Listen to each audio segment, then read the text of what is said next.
আসসালামু আলাইকুম গাইস। আমি বের হলাম। আমাদের রোড ঘাটের অনেক সমস্যা। এই সমস্যাগুলো আমি আজকে আপনাদেরকে বলবো। আমাদের কি কি সমস্যা ফেস করতে হয় রোডে বের। সর্বপ্রথম যে সমস্যাটা আমরা ফেস করি বর্তমান সময়ে অটো রিক্সার যন্ত্রণায়, যেখানে আমি বাইক রাইড করে আপনার খুব অল্প সময়ের মধ্যে একটা জায়গায় পৌঁছাতে চাই, ওইখানে আমাদের দুঃস্বপ্ন হয়ে গেছে।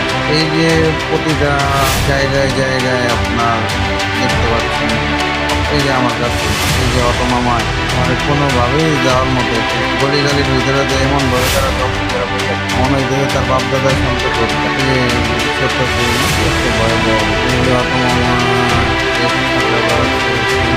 হিন্দি কোনো সমস্যা না, হিন্দি চাইতে পারি অটোগুলো একদম ভেজাল। এই যে দেখুন, এই যে আমার হলো, এই যে আমার আটকে দিল, আমার একদম দিছে দিল, আমার আবার কি অবস্থা করলো। কোয়েঙ্গা দেখেন আমার কিভাবে টাকা মামায় তো কোনোভাবেই আমার সাহায্য করে না। মামা তুমি কি সরো, মামা আমার দিকে তাকাই। মামা যাই হোক শেষ পর্যন্ত বেরোতে পারলাম। বের হওয়ার পরে বাড়ির সামনে কি অবস্থা ভয়াবহ। যাই হোক তখন থেকে বের হওয়ার মধ্যে একটা পরিস্থিতি পাইছি। ওরে সামনে আরো অবস্থা খারাপ।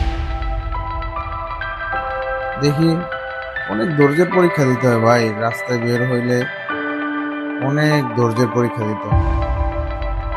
বর্তমানে বাংলাদেশের অবস্থা এই অটোওয়ালারা মানে এমন খারাপ করছে, রাস্তায় বের হইতে ইচ্ছা করে না।